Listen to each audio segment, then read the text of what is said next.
Welcome to Shelf Indulgence, the perfect place for book lovers who can't resist adding just one more book to their overflowing bookshelves.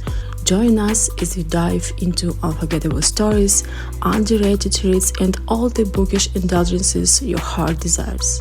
So grab your favorite drink, get comfy, and let's talk books.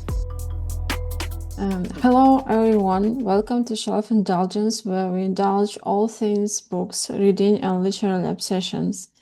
I'm Asa, and here with me, Alan. Hello, everyone.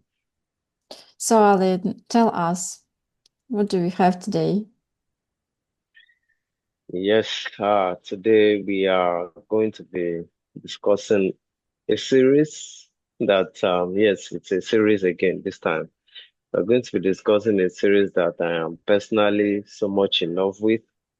It's an author that we've talked about before 2 episodes ago, Jonathan Stroud. Yes, we'll be talking about the Bartimaeus series. And I can't even tell you how excited I am to be discussing this series. I look calm, I sound calm, but internally I'm not calm at all. I'm excited and can't wait to discuss this with you. I guess it's not only you. I hope you're excited not only about talking about it, but also reading the series. Um, but I've read it more times than you, by the way.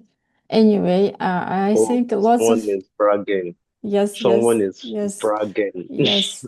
I think that lots of people, not only you or me, were excited about those books because I've read just now that over 6 million copies were sold, in 36 languages worldwide. I think it's like a huge amount, especially Wow. um, for the young adult series, about, I don't know, Yes. fantasy series. I And think then it's a looking lot. at the year it was written, it's been so long ago, you know? Yeah, it was, but I think it's still popular. I only wish that they would do better covers for for the series because the one it has, especially English or British editions, oh my goodness, I don't know, could be Depiction better. of particles, yeah, it's could be better. I agree. I agree. Okay, so we have Okay, young so adult series, hey, fantasy series, and magic, basically all in one, all in one. yeah, okay. All right. So now, Asia, can you please, give us more information about I know, yeah, you told us it's a young adult novel, it's about fantasy, but please tell us more about the book. Okay, not about the book, it's about the whole series actually. About So it's this, sorry. the Yeah. Bartimaeus sequence, and it's series of young adult novels. And yeah, it was written by a British writer, Jonathan Stroud. And at the moment, not the moment, we are happy to announce that the series is complete right now. And I'm not but happy about maybe, that. unfortunately, it has just three books in it, plus prequel. Prequel is called The Ring of Solomon, and it was written much later, in 2010s. And but the main series has just three books. It was published in early 2000. Yeah, so the book is set in London. The series is set in London, right? During the late 1900s and possibly the early 2000s in a parallel universe, right? Where, in this universe, people can summon demons, or Bartimaeus won't want me to call them that. People can summon genies, right? To do their bidding, right? So the core premise of the series is full of satire, right? And there are a lot of high stakes. The fantasy book, as you already said, It includes a 5,000-year-old witty and sarcastic genie named Bartimaeus. It also features a talented but arrogant, very arrogant, but ambitious young magician who started out as an apprentice. Then also the series is full of corruption, corrupt government officials. Well, officials in this sense are the magicians. And then a lowly, non-magical, but very resolute commoner named Kitty. Right?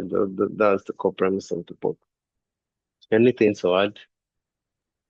No, I think it's that's all. I only maybe mention the structure of the series and of the books. Obviously, each book has its own theme or central theme, and it often includes some kind of mystery in there. Mystery, it's not always like murder or something, but it's like a secret to be revealed at the end, and especially at the end of the whole series. So it also has a larger arc of the plot, and it's still, even it has this throughout plot. It's still like very comfortable to read as just one book.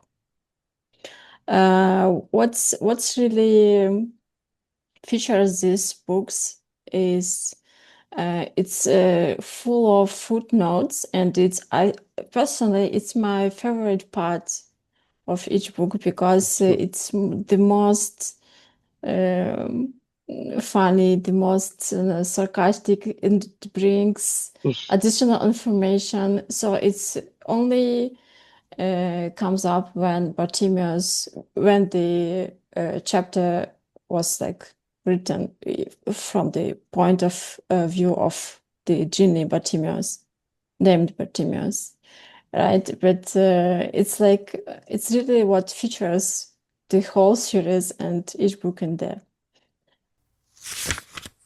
Okay, let's move on then and talk a bit about our reading experience. Aden, how it was for you? Yeah, so it was like the first thing I noticed about it was the humor, especially when it's from the point of view of Bartimaeus. There was a lot of satire, a lot of witty remarks, a lot of humor. Like some of them, I'm just lying down on my bed and it just comes to my head and I start laughing like, who says that kind of thing? You know? It's quite funny and I love that the most about it. Then there is also you mentioned it earlier, the POV switches from character to character. Just gives us the events from their point of view. And I think I mentioned the last time we were talking about Jonathan Stroud that this is the future, it looks like of his books. It always switches from one point of view, to another. Yeah, so that's it for me. What about you? Like, what was the experience for you? Well, at first I really enjoyed those chapters that was written from the point of view of the genie, but when it was switching to some other parts like Nathaniel or Kitty, we will talk about them later. I was like annoyed a bit. I'm talking about my very first reading experience, like very first, because I've read it like a few times already. But then then I was even enjoying some parts and where Kitty was giving her point of view, and it was more about Kitty's story. It was more this, but I still those chapters were Bartimaeus was telling his story is the most were the most enjoyable for me. Were and are Yeah, most I enjoyable agree. for me. Uh, I agree. I felt the same way as well when it switches to other characters. I'm like, gosh, please hurry up and go back to Bartimaeus. yes, yes, I yes. want him. I want him alone. Yeah, Yeah, I exactly. agree. Okay, I have one question for you.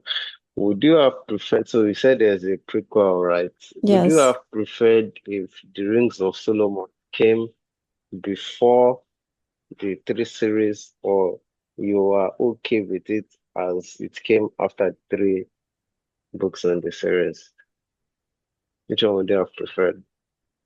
I don't know. I think it's okay with me that it came later because when you're already into the series and you just want to know more about the previous story or some story behind the main story, it's Mm, like it brings even like I doubt I would start from Ring of Solomon.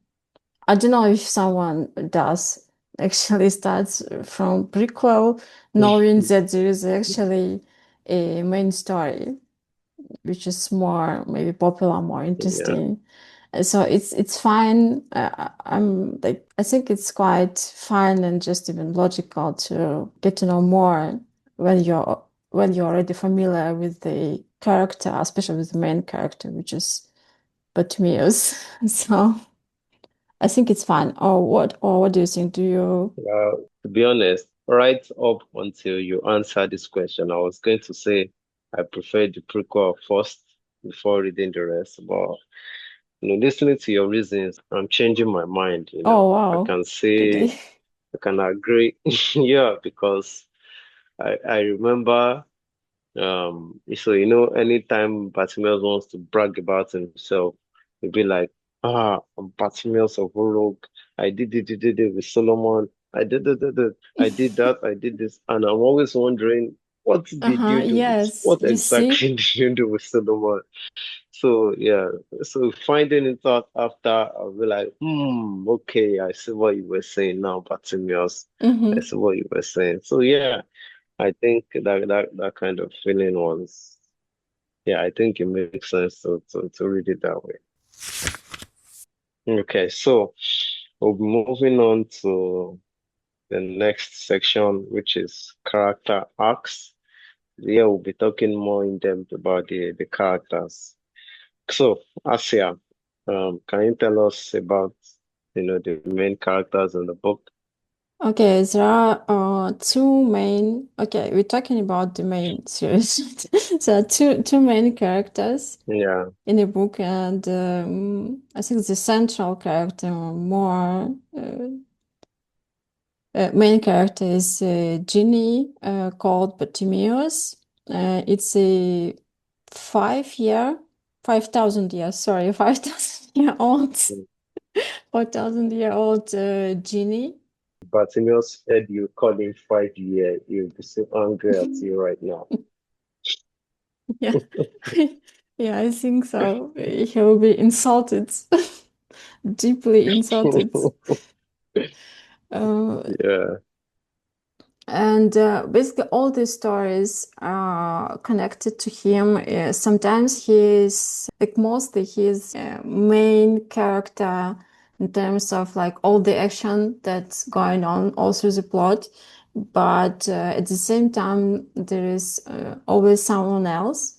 And for during all those three books, it's Nathaniel, or how he was called later, John Mandrake. There is a hmm, story behind it, right? But maybe, okay, maybe I yeah, should tell it now. It's since it's the setting is about the magical world, like London, yeah, magical society, and when they people basically don't.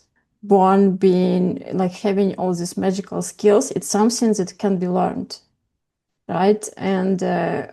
but summoning genies is a dangerous thing, and they like young people has to be taught how to do all this magical stuff, and for how to say for sake of security or what they has to Self-preservation.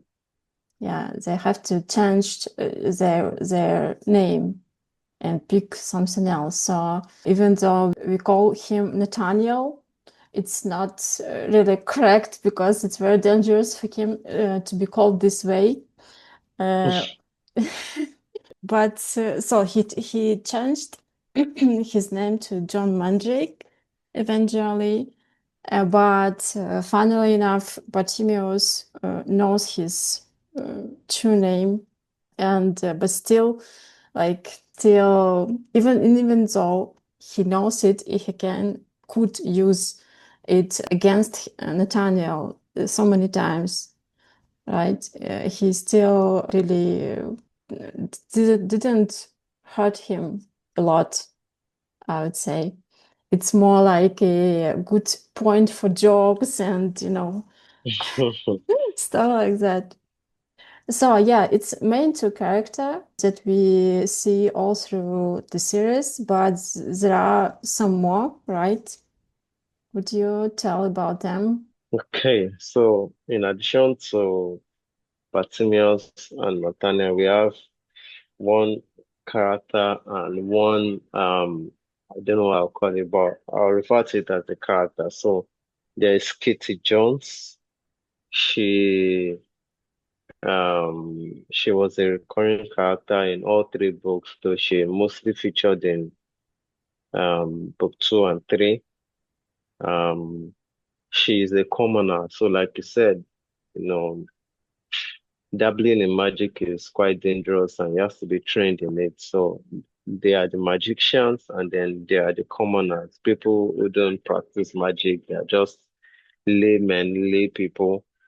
And she's one of them.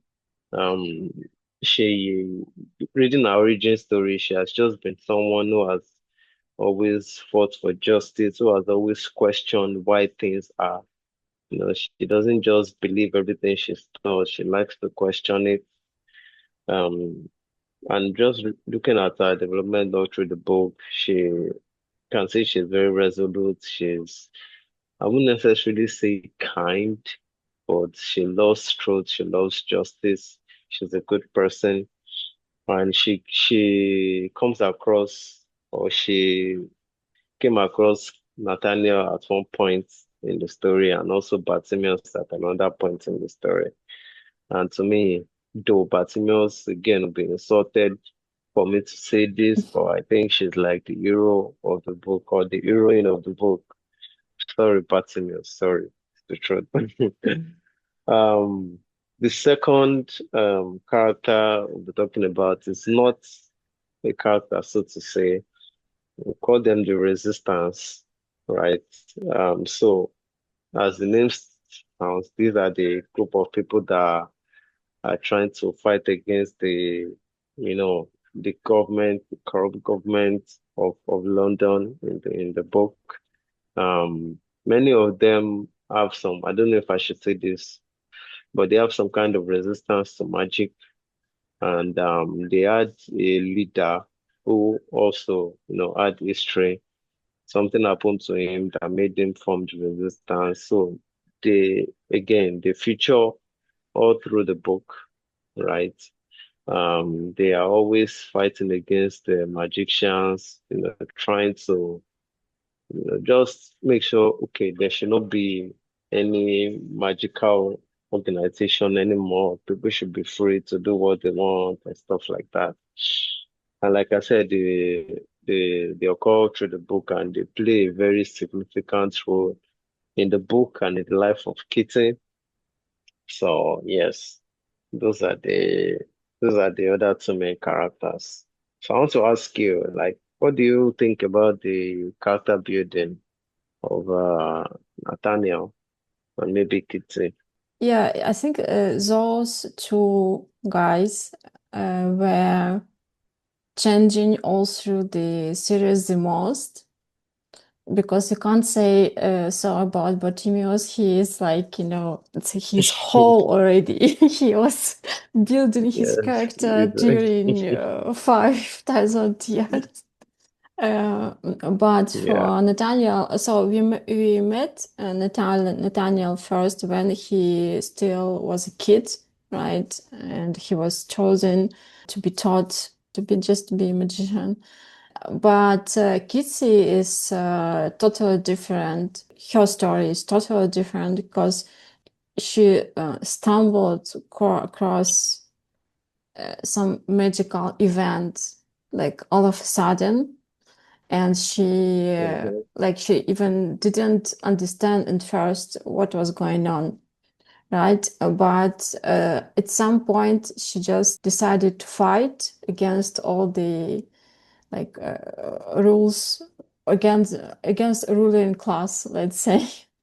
Just how she could do it. Like it wasn't okay. We can say that it wasn't too effective, maybe, but at least she followed like her dream, or I don't know even was a dream or her urge just to he wanted to just fight for justice and basically follow her dream this way. And at the end, they made progress, really, right? At the end of the series, they both, okay, especially Kitty, I would say. You should have asked it earlier, but let me ask you now. Um, okay. do you have a favorite character? Of course, yes. Okay. Of course I do. It's Bartimaeus.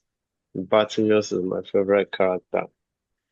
I don't even know if I can wax, lyrical about him enough in the few minutes we have. Is the one thing I like about him, or one thing I liked, in the way Jonathan Stroud portrayed him is so he's a fourth level genie, right? He's a fourth level genie, which means there are other genies that are like higher than him, more powerful Mhm. than him. So he wasn't the most powerful, right? But he was so clever. And this is mouth. We have a saying that your mouth can put you inside trouble, right? And that's the way Bartimaeus is. His mouth puts him inside trouble, but his mouth also gets him out of trouble. So the way he thinks and the way he just uses every available skills to perform, difficult things to escape genies that are more powerful than him. I just think is very, very clever. So I just in my head I imagine him like a naughty small rat that's always disturbing everyone. That's just the way he is in my head. So yes, Bartimaeus is my favorite character. What about yours? Yeah, I agree.